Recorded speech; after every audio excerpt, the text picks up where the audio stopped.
Estudio y a este culto donde estamos llevando capítulo a capítulo, versículo tras versículo, la enseñanza del libro de Gálatas. Muchos seres humanos a través de la historia siempre han confiado en su capacidad intelectual, en su capacidad de actuar, en las demás personas o en aquellos amigos que tienen mayor influencia. Pero casi siempre hemos tenido la dificultad de que pedimos un consejo para seguir nuestro camino. Y muchas veces nos rodeamos de personas que tienen consejos asertivos, pero hay otros que no son buenos. Cuando un creyente confía en el Señor Jesucristo, siempre surge la pregunta: ¿y cómo debo de continuar mi vida ahora que ya soy salvo? Ahora que ya confié en el Señor Jesucristo, ¿cómo debo de caminar? ¿Qué debo de hacer y qué no debo de hacer? Pablo, como uno de los maestros por excelencia, no dejó nada, absolutamente nada, sin tratar. Y ha utilizado varios capítulos para decirle al creyente cómo debe de hacer. En el capítulo 5 dio una lista y un perfil nato. Yo no sé cuántos de ustedes, en el momento en que se leían cada una de las características que debe reunir el creyente, se pasó el chequecito en cada una de ellas. Pues déjenme decirles que yo lo hice, y con vergüenza a veces tenemos que aceptar que caemos en muchos de esos problemas. Pero hay una respuesta muy favorable. ¿Saben cuál es? Dios ya pagó por todos nuestros pecados. Y la Biblia nos enseña que el problema no es el pecado en ese momento, porque también el mismo Dios, quien pagó la deuda por nuestros pecados, nos dejó la puerta para confesarlo a Él de manera directa y nos restaura. Gloria a Dios por eso, porque nosotros, aunque podamos continuar teniendo falta de amor para las demás personas, porque muchas veces nos volvemos insensibles. Vemos a alguien tirado en la calle y en vez de dar amor para esta persona auxiliándole, mejor pasamos de lejitos. Vemos que un hermano está pasando una circunstancia difícil y yo tengo cómo ayudarle, pero en vez de ayudarle digo: Dios le va a proveer. Y entonces dejamos de tener ese amor. Pero la pregunta es: ¿qué hacemos, hermano? Pues Pablo ya nos dijo en ese capítulo 5: andad en el Espíritu. ¿Por qué? Porque cuando andamos en el Espíritu vamos a reflejar el fruto del Espíritu. Y nótese esto: Dios no nos dejó abandonados, no solamente nos regaló la salvación, sino que además nos dice cómo debemos de caminar. Y por eso decía: ¿debo de confiar en las demás personas? No a ciegas. ¿Por qué? Porque estos se van a equivocar, porque estos me pueden dar un consejo que favorece a ellos, pero a mí no. O me pueden dar una sugerencia que a Dios no le agrada. Y debemos de tomar en cuenta todas esas situaciones. Cuando nosotros confiamos en que el Espíritu Santo es quien debe de llevar nuestra vida, entonces nuestro camino va de la manera correcta. Pero cuando nos desviamos, entonces encontramos que aún cuando somos creyentes andamos en la carne.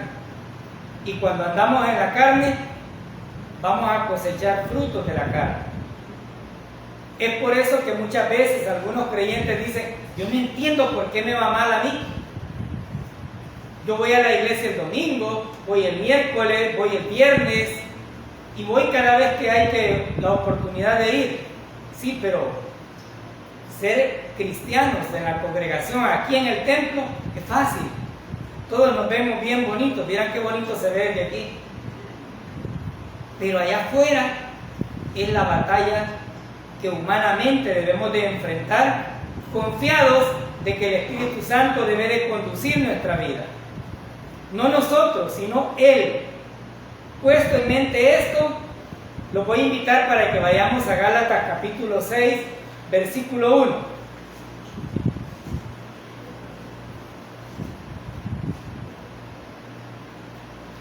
Gálatas 6, 1.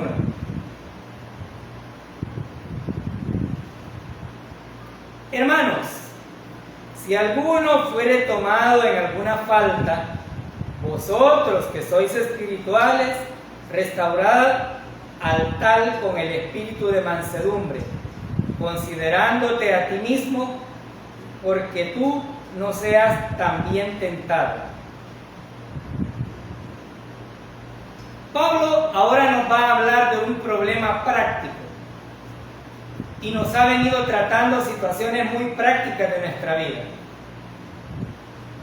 Primero nos dijo, si tenemos resentimientos, si tenemos pleitos, si tenemos esto, todos aquellos frutos de la carne, andamos en la carne. Y es que la vida solamente se puede enfrentar de dos maneras, carnalmente o espiritualmente. No hay más. No hay términos medios. Hermano, pero porque no hay términos medios, si a veces los términos medios son buenos. No hay. ¿Por qué? Porque al Señor no le gustan los términos medios. O usted es un creyente tal como el Señor lo denomina, o usted no está en ese proceso. O usted tiene el Espíritu o no lo tiene. Práctico. En ese sentido, aquí Pablo dice, hermanos, nótese que Pablo está hablando con creyentes. ¿Por qué aclaro esto? Porque todas las iglesias, todas las congregaciones, ahora ya se llaman hermanos. Pero su hermandad viene de la carnalidad, no de la confianza que tienen puesta en el Creador. Ahora, incluso los políticos, cuando se acercan, dicen, hermano, pueblo. Pero eso no tiene nada que ver con la hermandad a la que Pablo se refiere. Pablo se está refiriendo a creyentes que han confiado en el Señor Jesucristo. Amén. Ahora la pregunta es, ¿por qué Pablo estaba tratando este punto? ¿Será que habían problemas en esa iglesia? Sí. ¿Por qué quiero detenerme un poquito en esto? Porque hay pastores, maestros, diáconos que venden que su iglesia es perfecta y dicen, en mi iglesia nadie peca. Perdónenme, pero eso es falso. Eso es mentira. La iglesia es el lugar de pecadores arrepentidos y lavados con la sangre de nuestro Señor Jesucristo. Nada más. La excepcionalidad la hizo Él, no quienes estamos en la congregación. Y ahora dice, si alguno fuere tomado en alguna falta, ¿seguimos pecando los que estamos en la iglesia? Seguimos. Con vergüenza lo reconocemos cada vez que llegamos al trono de la gracia de Dios y le decimos, Señor, perdónanos porque no somos capaces ni siquiera un minuto de dejar de pecar. Y usted me dirá, ni un minuto, hermano. No, porque usted cuando piensa, incluso hasta cuando está dormido, está soñando cosas malas. No puede dejar de pecar.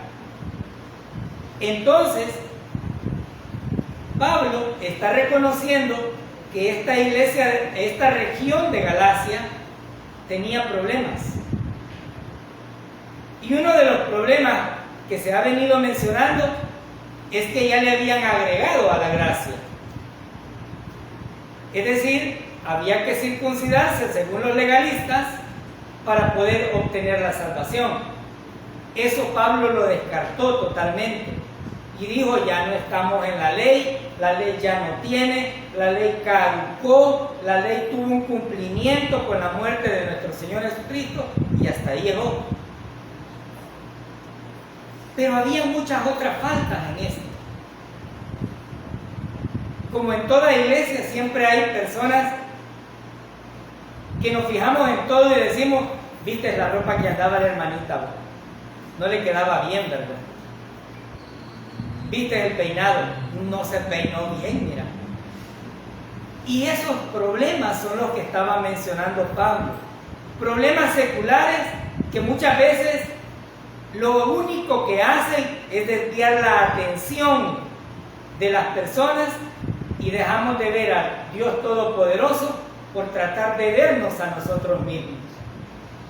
Y déjenme decirles algo, cada vez que ustedes vean a un creyente que no se viste bien, que no se peinó como usted quería, que anda peludo como el que les está hablando, miren hermano, todos somos imperfectos.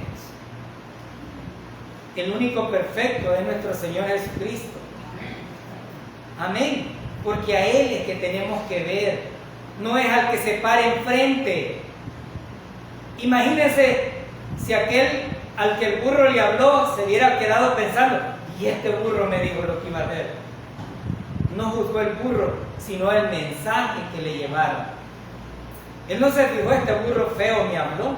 No, él vio el mensaje que había recibido. Entonces quedemos claros, ¿vamos a continuar pecando? No deberíamos, porque Pablo ya nos dijo, andemos en el Espíritu, pero Pablo reconoce que si pecamos tenemos una salida, ¿verdad? Amén. Sigamos. Vosotros que sois espirituales, hermanos, ¿cuántos son espirituales en la congregación?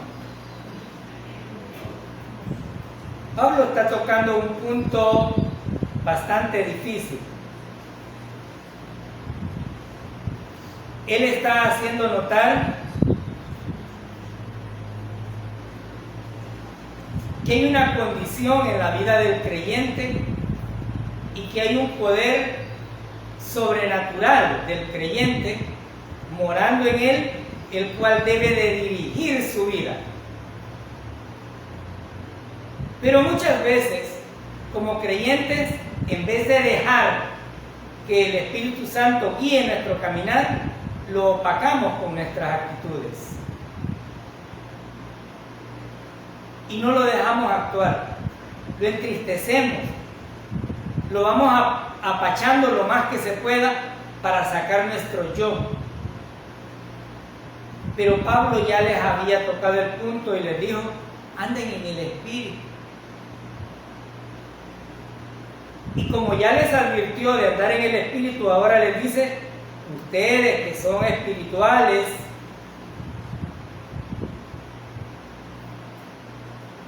restaurad el tal con espíritu de mansedumbre. Es común en la vida de los seres humanos que cuando vemos cometer una falta, un pecado, obviamente aquellos pecados visibles en el creyente, decimos, viste al hermanito. ¿Por qué lo hacemos? Porque muchas veces no hemos entendido que el mismo Señor que murió por mí, lo hizo por pecador, y que los que estamos en la congregación también somos pecadores lavados con la sangre de Cristo. Pablo no solamente enseñó que hay que andar en el Espíritu, sino que tocó un punto y dijo, no se muerdan. Hermano, qué complicada es la vida cuando entre la misma familia nos comemos, nos mordemos, y en vez de edificarnos, restaurarnos, mejor criticamos al hermano. ¡Qué vergüenza de verdad! Porque el Señor nos enseñó que todos y cada uno de los que hemos confiado en Él como nuestro único y suficiente Salvador, formamos el cuerpo de Cristo. Usted puede ser un dedo, yo puedo ser una uña, pero cuando a usted le duele el dedo, no empieza a hablar mal de su dedo, ni aunque fuera el dedo del pie. Trata de restaurar el dolor. trata de curarse el problema. Cuando usted se corta una uña y se llevó un pedacito de más, usted busca curarse de ese problema, no empieza a renegar de ese pedazo. Pues cuanto más, si somos parte del cuerpo de Cristo, en vez de comernos entre nosotros, debemos, ¿qué dice Pablo? Restaurar. Restaurar al tal con espíritu de mansedumbre.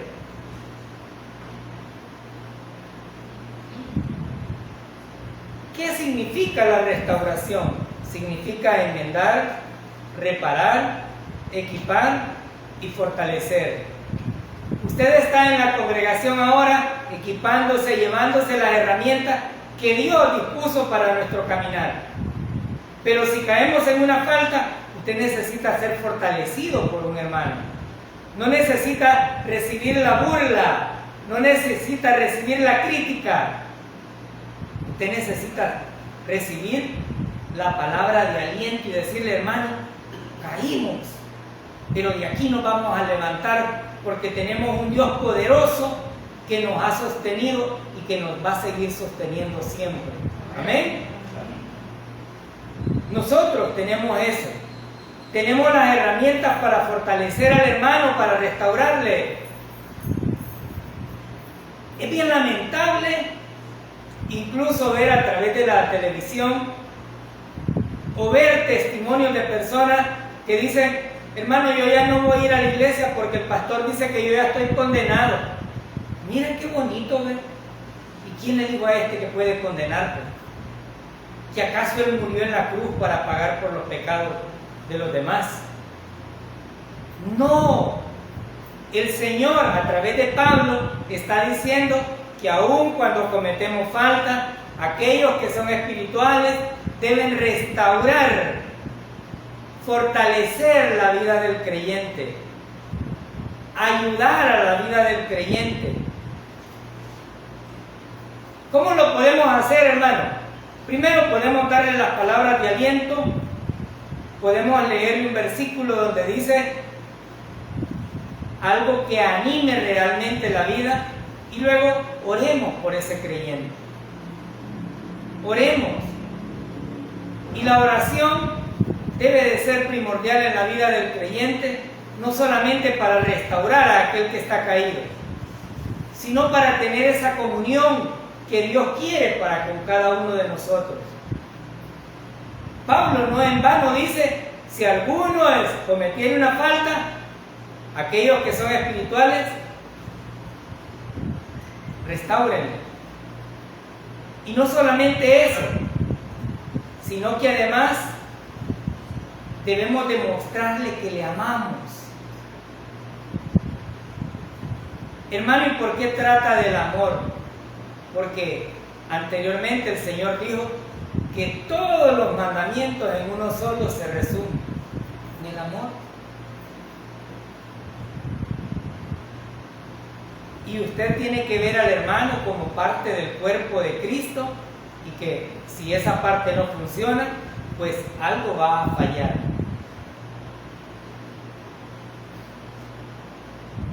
Pero nótese también que Pablo utilizó al inicio la palabra hermanos para enfatizar justamente que los que se pueden restaurar son los que hemos sido salvos por la gracia de nuestro Señor Jesucristo. Hermano, ¿y los que no vienen a la iglesia no se pueden restaurar? No, pero usted los puede evangelizar para que ellos entiendan que pueden ser salvos por gracia, y una vez ellos han confiado en el Señor Jesucristo, el Espíritu Santo hizo todo. Usted no está restaurando nada. Usted va a actuar conforme justamente como Pablo lo manda.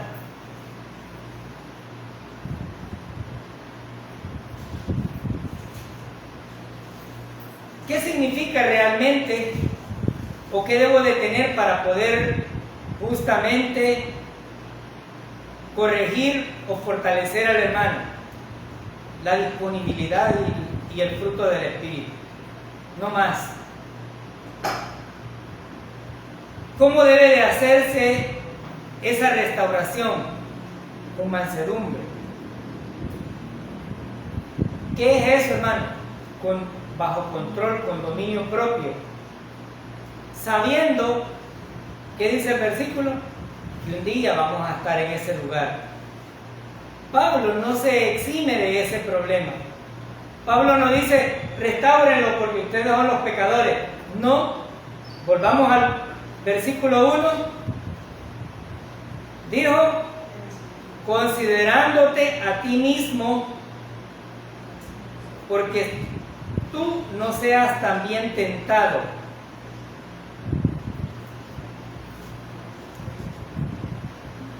¿Por qué es importante la restauración?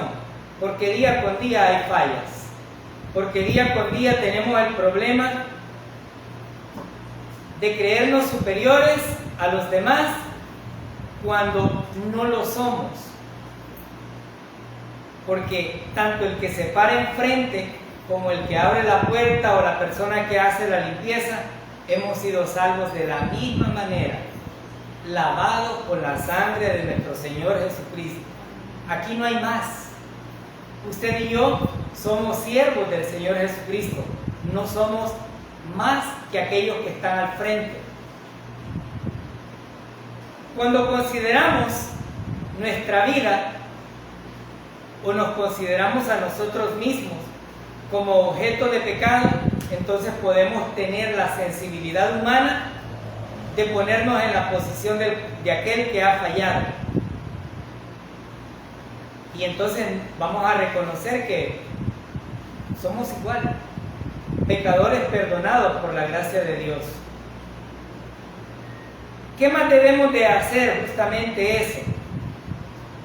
Vayamos al versículo 2.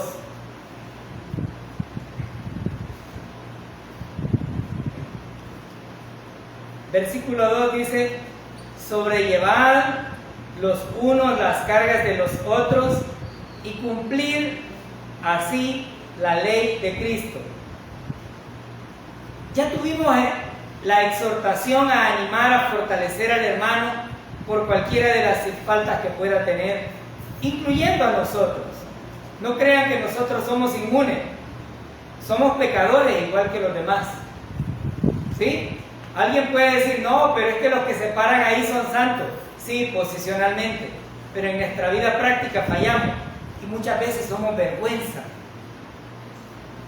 Pero por eso clamamos por la restauración día con día. ¿Qué más debemos de hacer? Aliviar la carga de aquellos que están preocupados, asediados. Aquí dice, sobrellevad los unos las cargas de los otros. Yo no sé cuál es la preocupación que usted tiene, no lo sé. Dios sí conoce su necesidad. Yo no sé qué le está doliendo en este momento, pero Dios sí lo sabe. Y en el culto de oración, cuando un creyente revela su agradecimiento y sus peticiones y sus clamores, tratamos de sobrellevar la carga de los demás, pidiéndole al Señor esa restauración, ese milagro, esa sanación. ¿Por qué? Porque entendemos que no podemos llevar nosotros solos la carga. Si nosotros fuésemos tan fuertes, nuestro Señor Jesucristo no hubiese dicho, depositar todas las cargas sobre mí. No las podemos, hermano. Cuando la salud falla, o hay problemas financieros, o hay la muerte de un ser querido, debe de estar un creyente más ahí, apoyándole, fortaleciéndole. ¿Cuál es el propósito de esto? Animarle en el Señor Jesucristo. Reconocer que como parte del cuerpo de Cristo debemos fortalecernos todos. Sí, hermano, pero hay que solucionar el problema a Él. Entonces lo que Pablo está diciendo no tiene sentido. Habemos muchos que tratamos de anteponer nuestra opinión en vez de reconocer que lo que la Biblia nos dice es lo correcto. Yo me preguntaba, hermanos, y decía, ¿qué sucedería en la iglesia bautista de Emaús, aquí en Chapeltique, si todos este mandamiento que hemos recibido lo cumpliéramos? Imagínense cuántos pecados nos quitáramos. Vemos que el hermano se equivocó, hermano, me le acerco y le digo, hermano, Dios le ama. Usted pudo haber fallado, pero Dios le ama. Confiese su pecado y en el nombre del Señor caminemos juntos. Pero no. Viste al hermano, vos vieras chambrerillo el que anda, y es que no cambiamos, hermano. Pablo no solamente nos invita a restaurarle, sino a ayudarle a llevar su carga, a hacerle más liviano su pesar, su dificultad. ¿Por qué? Porque esta es una característica de la gracia. En la ley, el legalista solamente señala la dificultad y dice, no, a la silla de los castigados, viene aquí, ven. Pero en la gracia no señalamos la dificultad, porque entendemos que esta es una relación personal con Cristo. Y como usted tiene una relación personal, usted debe ponerse a cuenta con Cristo. No con el hermano, no con el pastor, no con el hermano Ober, ni con el hermano Aníbal. No. Usted hable con el Señor. El velo del templo no fue rasgado por casualidad, sino para darnos entrada al trono de la gracia de Dios. Pablo no solamente utiliza esto, sino que dice en este versículo 2, y cumplir así la ley de Cristo. La ley de Cristo, hermanos, no son los 12 mandamientos, no son los 10, no son los 612. No, nada que ver con eso. La ley de Cristo es el amor hacia los demás, así como Cristo nos amó a nosotros. Es grande el parámetro, pero es algo de lo cual nosotros debemos de tener muy claro en esto.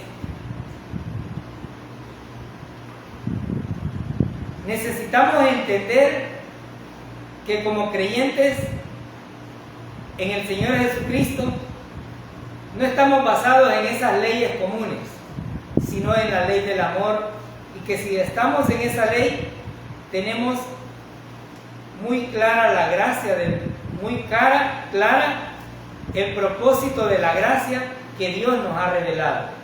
Versículo 3 y 4.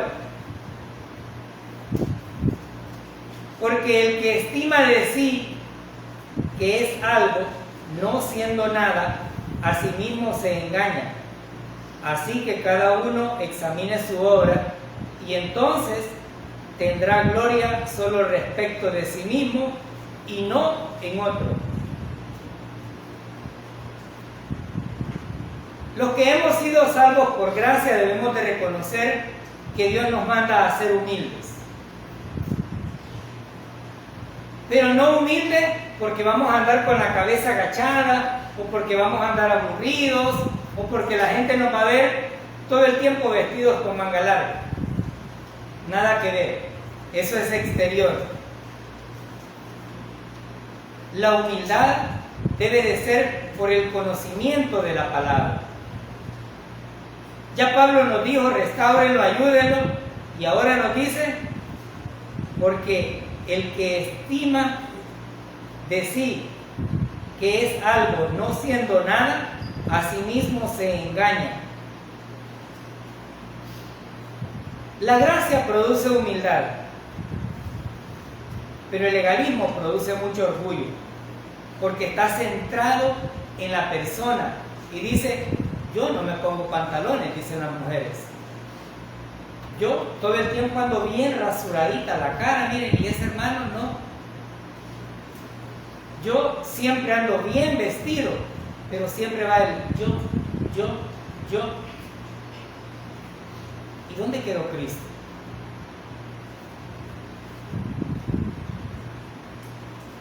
Debemos de prestar mucha atención cada vez que nos creemos superiores a los demás. ¿Por qué debemos de prestar atención? Porque podemos caer en un nivel de orgullo muy grande. Y el orgullo al Señor no le agrada. Él detesta a los orgullosos. Pero no solamente eso, sino que además Pablo nos quiere hacer notar que nuestra actitud de salvos por gracia es reconocer que no hay mejores posiciones. Una de las cosas muy importantes en la congregación es que todos tenemos la oportunidad de servir al Señor. Algunos podrán decir, pero a mí me gustaría estar en el lugar del que está hablando. Miren, cuando yo escuchaba al hermano Luis y al hermano Obed decir, el que habla enfrente tiene doble juicio, decía, no es fácil. Y yo no estaba aquí. Y ahora lo entiendo. Porque todas las barrabasadas que se nos salen aquí, Dios nos va a juzgar a nosotros.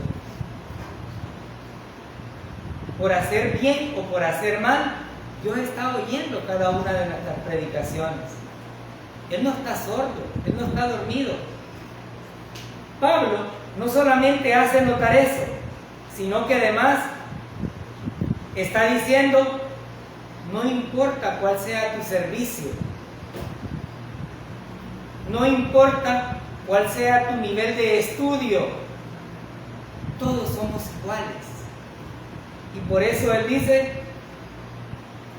si alguien se cree importante cuando en realidad no lo es,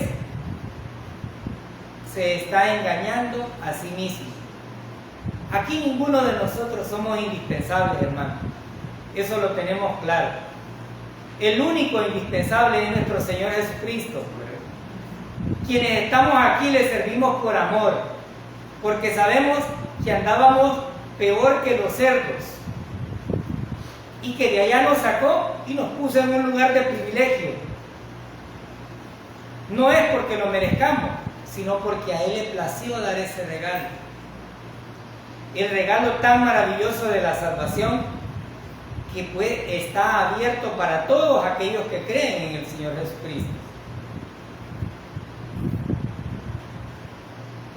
En este versículo no solamente nos dice que muchas veces nos engañamos a nosotros mismos, sino que además nos volvemos orgullosos cuando lo hacemos. Aquel que dice, hermano, yo no peco, está descartando la gracia y el sacrificio que el Señor Jesucristo hizo en la cruz. Y le está escupiendo la cara y diciéndole, mentiroso, porque el pecado está en la vida del creyente. No para quedarse ahí, no para tener la fortaleza que tenía, pero sí todavía hay pecado en la vida de todo creyente. Versículo 4. Cada uno debe examinar su propia conducta. Si es buena, podrá sentirse satisfecho de sus acciones, pero no debe compararse con los demás. Hay un poema que se llama Desiderata y dice, si te comparas con los demás te volverás vano y amargado, pues siempre habrá personas más grandes y más pequeñas que tú. Cuando nosotros como creyentes, bajo la gracia, con las libertades que Cristo nos ha dado, nos comparamos con X iglesia o X hermano, nos volvemos vanos. Porque si usted observa su mano, ninguno de sus dedos es igual. ¿Qué sucedería si el dedo pulgar le dijera al meñique, uy, qué feo saliste hoy, ni comiste, mira, todo sequito te quedaste. No, nada tiene que ver eso. Pablo nos está exhortando no solamente a no creernos más de lo que somos, sino que a que examinarnos a nosotros mismos. Ya ve, hermano, que hay que hacer mucha obra. No, Pablo está hablando con creyentes y está hablando del problema de un pecado en la vida del creyente. Y por eso dice, examine su obra y entonces tendrá gloria solo respecto de sí mismo y no de otro.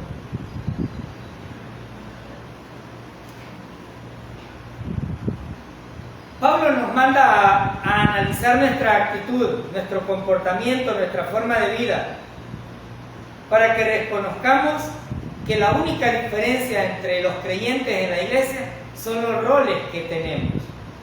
Esa es toda la diferencia. Yo no puedo tener el rol del pastor. El rol del pastor es para él. Yo no puedo tener el rol específico del que hace la limpieza. No, debería o podría hacerlo, sí, pero él tiene un privilegio. Ella tiene un privilegio. El que está en la puerta tiene un privilegio, tiene un rol que hacer, pero todos somos parte del cuerpo de Cristo. Por lo tanto, siempre que querramos gloriarnos como creyentes, debemos de hacerlo en Cristo y no en nosotros mismos.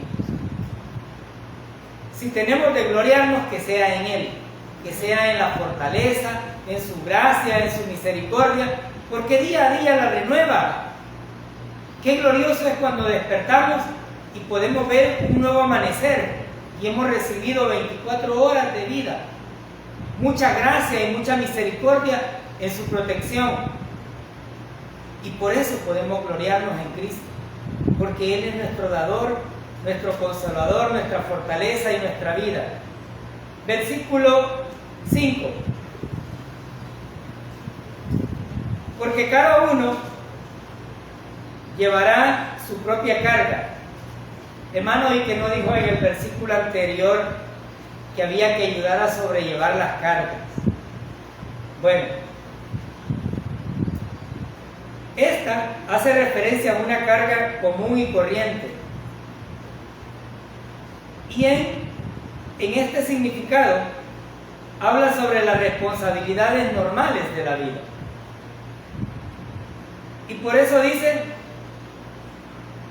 yo voy a llevar mis propias cargas, pero no la de los otros, dicen algunos. Suficiente tengo con las mías, ¿para qué le ayuda a otro? Bueno, la ley de Cristo en el amor nos enseña que no solamente debemos de ver nuestras necesidades, sino que también debemos de ver las de los demás y estar con ellos en las dificultades.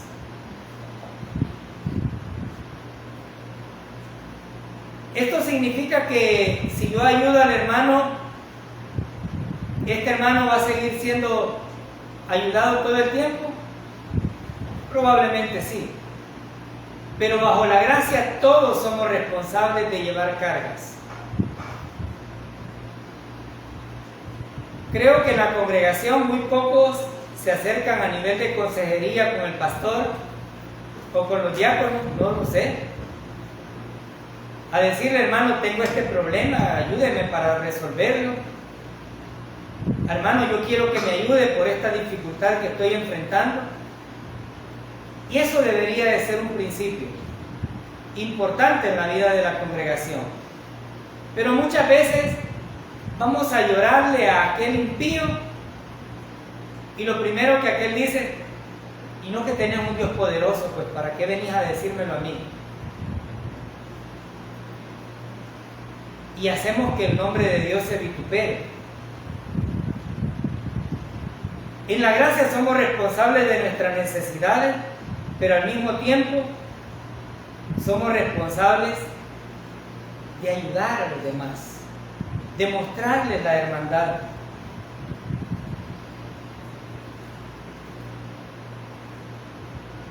La hermandad que no solamente debe reflejarse en las dificultades, sino en todo tiempo.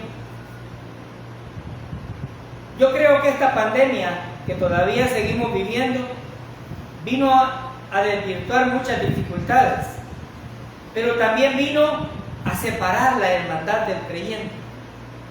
Porque al principio nos vendieron la idea de que no había ni que darle la mano a otra persona porque nos íbamos a contaminar. Cuanto menos un abrazo, porque entonces hay contaminación. Pero yo pienso que es una de las artimañas de Satanás para dejar esa comunión que como creyentes tenemos. Muchos de nosotros nos parábamos allá atrás para tratar de darle la mano y la bendición a todo el que iba saliendo. Pero ahora nos toca hacer como los vendedores de periódicos. ¡Dios le bendiga, hermano! Y se acabó. Pablo está tratando de que la iglesia o la región de Galacia entienda que la comunión es importante.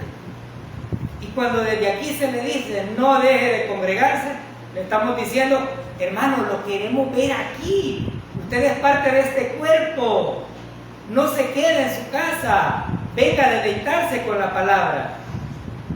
Hermano, pero es que los que predican no nos vean a nosotros, hermano. Vea la palabra de Dios. Versículo 6. El que es enseñado en la palabra, haga partícipe de toda cosa buena al que lo instruye. Ahora Pablo va a dar una posición importante, en este caso para el pastor. Y él está diciendo, ahora que entienden que están bajo la gracia, ahora que entienden que hay que mantener esa comunión, no solamente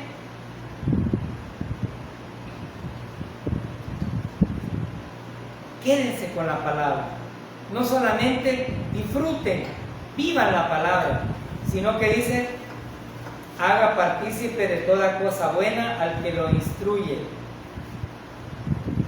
Cuando la palabra es enseñada, debemos de tener claramente que quien está hablando es el Señor y no el que está enfrente. Pero también Pablo está diciendo debemos ser agradecidos en el Señor.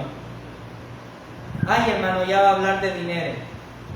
Hermano, usted puede ser agradecido no solamente con el dinero.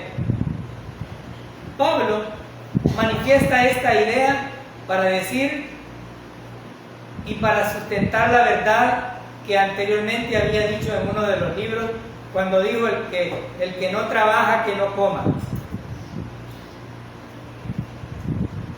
El que trabaja es merecedor de su salario. Y eso no tiene discusión alguna.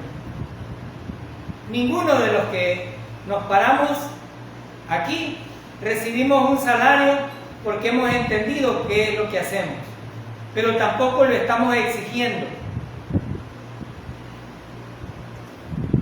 El único que merece su salario es aquel que depende específicamente de esto.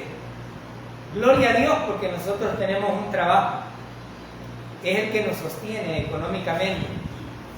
Entonces Pablo está diciendo, compartan toda cosa buena, incluyendo el apoyo financiero. ¿Pero con quién? Con el pastor, no conmigo. Usted me va a decir, hermano, usted no tiene necesidad. Sí, pero Dios la suple, hermano. Así como le suple la suya. Cuando de repente usted dice que ir a comer ahora. Y de repente empezó a ver y al final dice, hoy comí demasiado. Así mismo el Señor la suple. Y así la suple en cada una de nuestras vidas. Esta lleva alusión a la mención que hizo Pablo a Timoteo, diciéndole, los que trabajan en la palabra y en la doctrina son dignos de doble honor. ¿Qué quiere decir esto? Que no solo debemos de darle apoyo financiero, sino también estima y respeto. Hermano, pero no se lo merece el que se para enfrente. No, no lo haga porque se lo merece, sino porque Dios se lo pide a usted. Y porque es parte del mismo cuerpo. Y yo retomo lo que hermano Bel dice, no sabe si le va a tocar estar a la par de él en la cena del Señor. Y no me llevo bien con él, pero y a la par mía le tocó. Ahí va a estar. Pablo no solamente llama a esa responsabilidad del que enseña, sino también a darle un respeto necesario. No sin antes mencionar que si le fallamos, hermano, si le ofendemos, perdónenos en el nombre del Señor Jesucristo, porque muchas veces podemos ofenderle, o usted podrá decir, eso el hermano lo dijo por mí.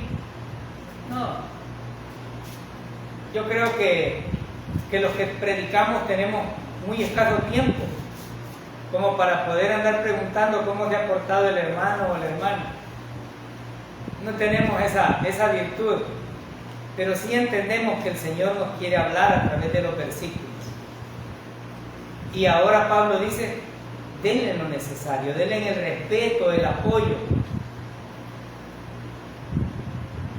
porque eso es bueno, porque eso es restaurar, porque eso es animar, porque eso es reconfortar la vida del creyente.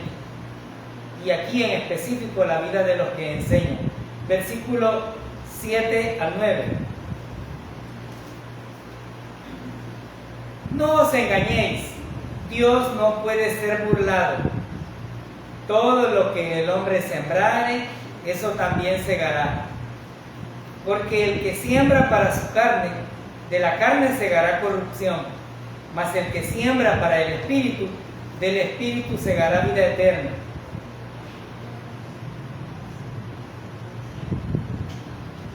Pablo, hermanos, tenía una percepción muy realista de quiénes somos los creyentes. Pablo no estaba engañando a nadie, como nosotros tampoco pretendemos engañarle a usted. Y ahora nos dice, Dios no puede ser burlado. ¿Sí?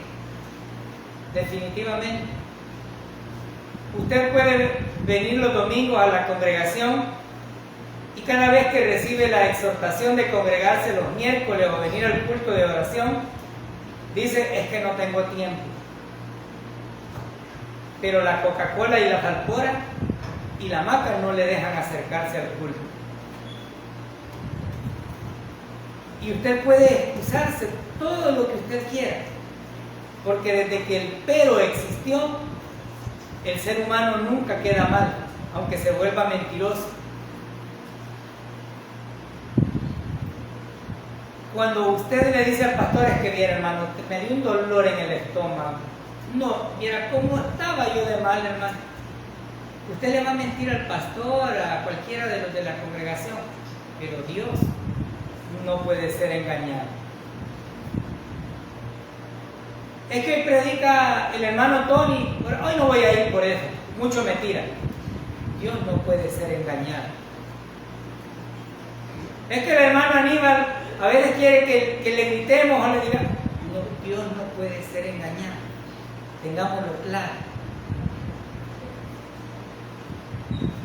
Todo lo que el hombre sembrare, eso va a cosechar. Usted no puede ponerse a sembrar plantas de pepino y pedir que le tiren manzanas. No es así. Cuando nosotros sembramos para la carne, vamos a cosechar de la carne. Y los frutos de la carne ya los conocimos. Y cuando nosotros recibimos los frutos de la carne, tenemos la enemistad con el Señor Jesucristo porque hemos perdido la comunión con Él. Hermano, ¿y pierdo la salvación? No, porque usted no puede perder algo que no le corresponde a usted como responsable. Usted no es el responsable de la salvación. Cristo es el responsable.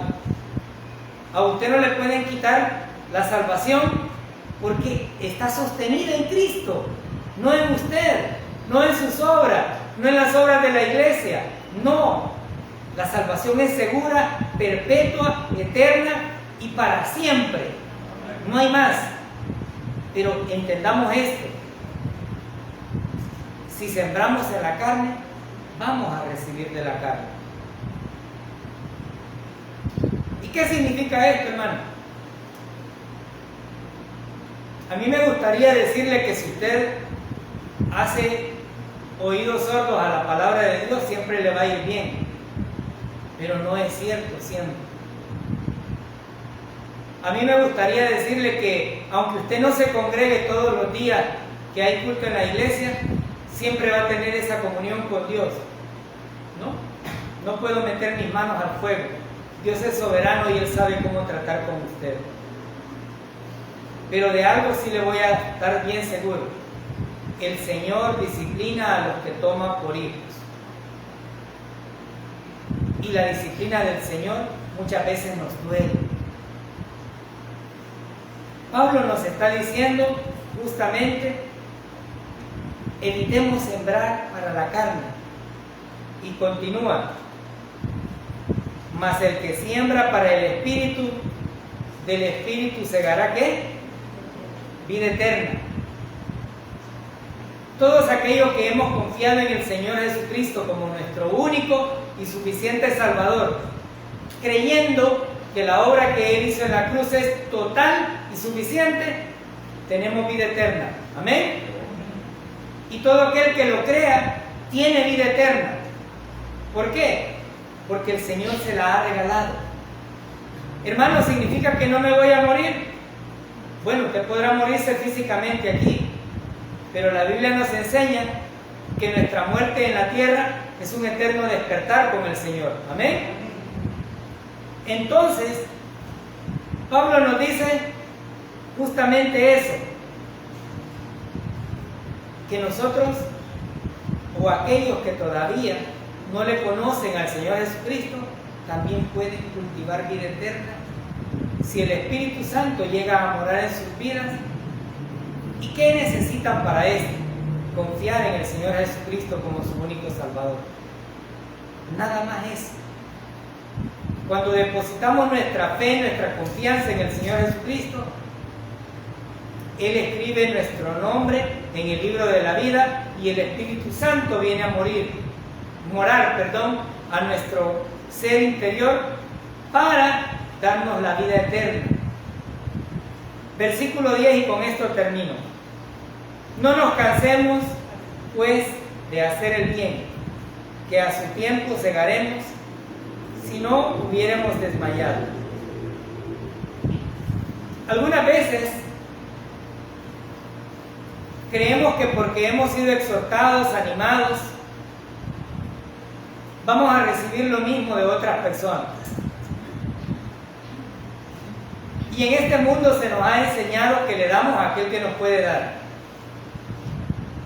Casi siempre en una celebración veo las tarjetas y digo: este vino, le voy a dar cuando me invite. Pero esas son las leyes humanas, eso es lo terrenal. El Señor nos dice aquí: no nos cansemos pues de hacer el bien. El Señor nos creó para obras buenas. Usted no le puede pedir nada bueno a alguien que no tiene cómo dar lo bueno. Y Él dice: no nos cansemos de hacer el bien, que a su tiempo segaremos si no hubiéramos desmayado. Pablo no solamente nos exhorta a tener una condición real de creyentes, sino que además de eso nos dice: sigamos,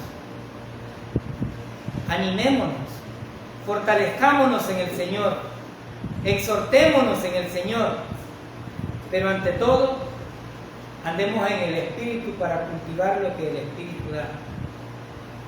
Un día vamos a cegar, un día vamos a estar en la presencia del Señor, porque Él viene por su iglesia. Él viene por todos aquellos que pusieron su confianza en Él. Y entonces, usted que le guste el oro, andarlo guindado en sus aretes o en el cuello o en las manos, se dará el privilegio de caminar por calles de oro en la presencia del Señor. Pablo nos ha hablado y nos dice que vamos a cegar. Dios es un patrón por excelencia justo y nos da a todos y cada uno lo que merecemos. El que tenga oídos para oír, que oiga.